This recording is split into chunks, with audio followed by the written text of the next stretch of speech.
Farmers, welcome back to my YouTube channel. So ngayong araw na ito mga farmers is nanganak ng aking alagang baboy. So ayan mga farmers. Ayan.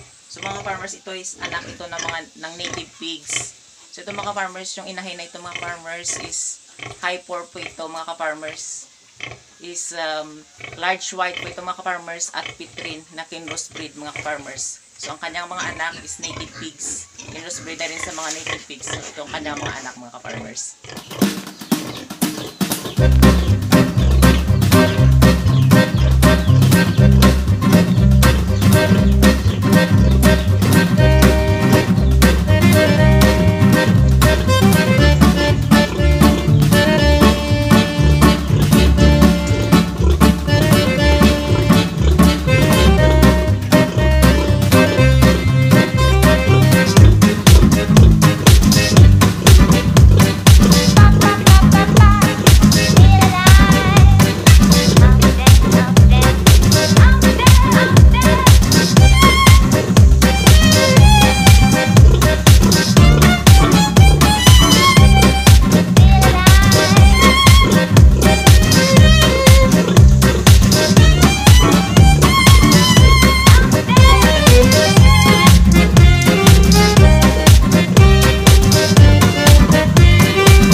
Kailangan talaga natin bantayan itong Hyper na baboy kasi mga farmers baka madaganan niya yung kanilang mga anak.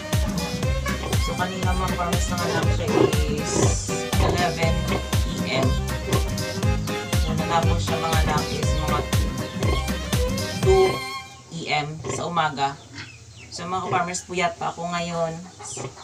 So kailangan talaga natin mga farmers na sipag at syagala talaga mga farmers dito. Kasi kapag hindi tayo masipag, wala naman tayong maaani. So, kailangan talaga natin ng tsaga-tsaga lang mga farmers. At ito mga farmers is inusbreed na po ito ni Tito. Kasi para mas malaki yung mga magiging anak nila. At dito mga farmers is kukuha din si Tito dito ng kanyang inahin. Na gawin yung inahin mga farmers kasi na-crossbreed na po ito. Hyper. Ayan mga farmers. Kailangan talaga nating bantayan kasi kapag hindi natin bantayan baka madaganan or mamamatay yung mga kanyang mga anak. So ayan.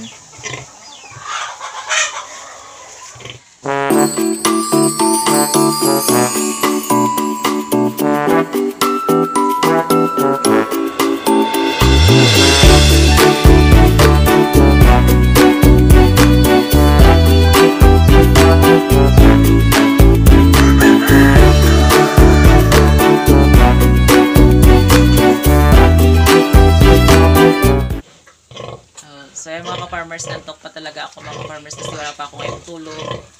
So maraming salamat sa walang sawang pagsusupport at panonood sa aking YouTube channel. And don't forget to like, share, and subscribe to my YouTube channel.